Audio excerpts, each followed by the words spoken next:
Hello बच्चों, welcome to the channel physics coach. तो बच्चों अभी एक सीरीज़ स्टार्ट कर रहे हैं। This is first video of the series. JEE mains के क्वेश्चन करेंगे कोटा मॉड्यूल के, और कंटिन्यूस वीडियो आती रहेंगी। नाम है मेरा आयुष यादव। लिफ्ट है और एक वेइंग मशीन है, उसके ऊपर रखा हुआ है एक ब्लॉक। एक पूरी की पूरी लिफ्ट ए एक्सेलेरेशन से डाउनवर्ड नीचे आ रही है। अब क्वेश्चन में गिवन है वेइंग मशीन की जो रीडिंग है वो है mg/10। आपको एक्सेलेरेशन फाइंड आउट करना है। तो आपको ये पता होना चाहिए कि what weighing machine reads. Weighing machine की रीडिंग होती क्या है।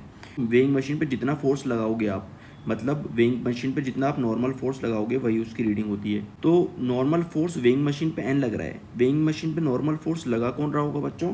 तो नॉर्मल फोर्स लगा रहा होगा ब्लॉक। अब ब्लॉक का एफवीडी बना लो बच्चों। तो ब्लॉक है ये एम मास का ब्लॉक। तो ब्लॉक के ऊपर भी ये नॉर्मल फोर्स लगना चाहिए। ठीक है, ये दोनों ही ए एक्सेलेरेशन से नीचे आ रहे हैं, ये भी ए एक्सेलेरेशन से नीचे आ रहे हैं।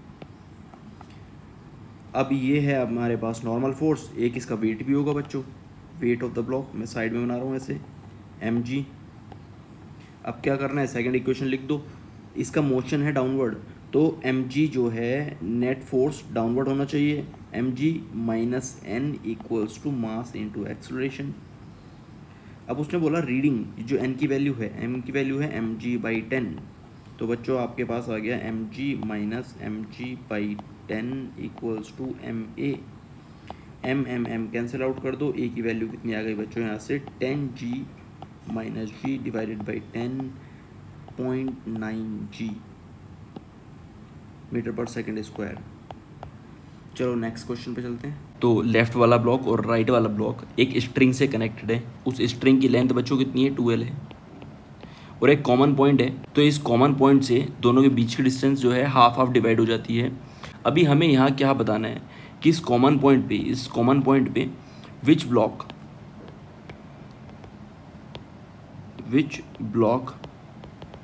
Will reach first.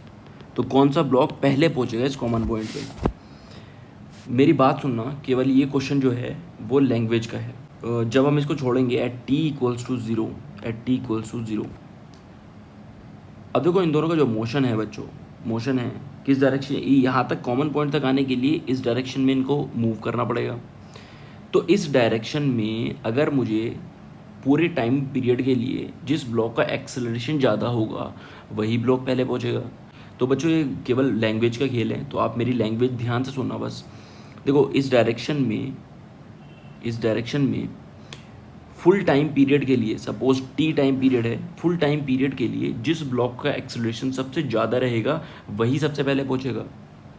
तो ब्लॉक का एक्सेलरेशन के लिए हमें नेट फोर्स चाहिए, तो इस टाइम पीरियड के लिए इस डायरेक्शन में जिस ब्लॉक के ऊपर नेट फोर्स ज़्यादा रहेगा वही पहले पहुंचेगा। तो नेट फोर्स के लिए हम क्या बना लेंगे बच्चों? एफबीडी। इस ब्लॉक पे कौन सा फोर्स लग रहा है इस डायरेक्शन में? टी लग रहा है। अब बात करेंगे राइट वाले ब्लॉक की, तो राइट वाले ब्लॉक पे भी टी इस डायरेक्शन में लग रहा है, mg। अब मैं किसी एक इंस्टेंट पे, किसी टाइम t पे इसका इस ब्लॉक को ऑब्जर्व करता हूँ, तो ब्लॉक बच्चों कुछ ऐसे जाएगा, है ना, कुछ ऐसे जा रहा होगा। तो मुझे क्या चाहिए, जैसे ये t आ गया बच्चों, करेक्ट, ये t है एट दिस इज mg। और t जो है बच्चों हमारा क्या है? वेरिएबल है। देखो जैसे यहाँ पे t इक्वल्स टू 0 था, अब जैसे एंड की पोजीशन होगी तो ये ब्लॉक बच्चों ऐसे लटका हुआ होगा mg and this is t। तो t is equals to mg, T M G के इक्वल हो जाएगा। यहाँ टी इक्वल टू 0 था, यहाँ टी कुछ ना कुछ वेरिएबल होगा बच्चों, है ना, थीटा मान लेते हैं इसको। तो T is depending on M G. अब मेरी बात सुनो कि इस डायरेक्शन में मुझे तो हॉरिजॉन्टल डायरेक्शन में फोर्स चाहिए, तो इस डायरेक्शन में कोई ना कोई कंपोनेंट आ रहा है टी का, पूरा का पूरा टी तो नहीं आ रहा है। सपोज ये अल्फा एंगल है, तो this is T cos alpha. तो इस डायरेक्शन में राइट वाले ब्लॉक के लिए नेट फोर्स कितना है बच्चों? T cos alpha. और लेफ्ट वाले ब्लॉक में नेट फोर्स कितना है बच्चों? F net. अगर मैं लिखूंगा तो कंप्लीट टी है बच्चों। तो यहाँ पे T is greater than T cos alpha at any point, greater than और equal to T cos alpha at any point. तो हम क्या कह सकते हैं कि इसका एक्सेलरेशन जो है लेफ्ट वाले ब्लॉक का, वो ऑल टाइम पीरियड पे किस एक्सेलरेशन से ज़्यादा रहेगा? राइट वाले ब्लॉक के एक्सेलरेशन के इक्वल होगा या फिर ज़्यादा रहेगा। तो एक्सेलरेशन ज़्यादा है तो बच्चों मोशन में इसको हेल्प मिलेगी, ये तेज फास्ट चलेगा लेफ्ट डायरेक्शन में। लेफ्ट डायरेक्शन का जो ब्लॉक था वो फास्ट चलेगा। तो पहले ये वाला ब्लॉक पहुंचेगा बच्चों। ये बच्चों क्वेश्चन गिवन है हमें। तो एक वॉल है, वॉल की साइड से एक ब्लॉक रखा हुआ है बच्चों ऐसे करके 10 kg का, और एक हम ऐसे करके फोर्स लगा रहे हैं इंक्लाइन पे। और ये जो सरफेस है बच्चों, इस सरफेस का जो कोफिशिएंट ऑफ फ्रिक्शन है that is 0.5 with respect to block.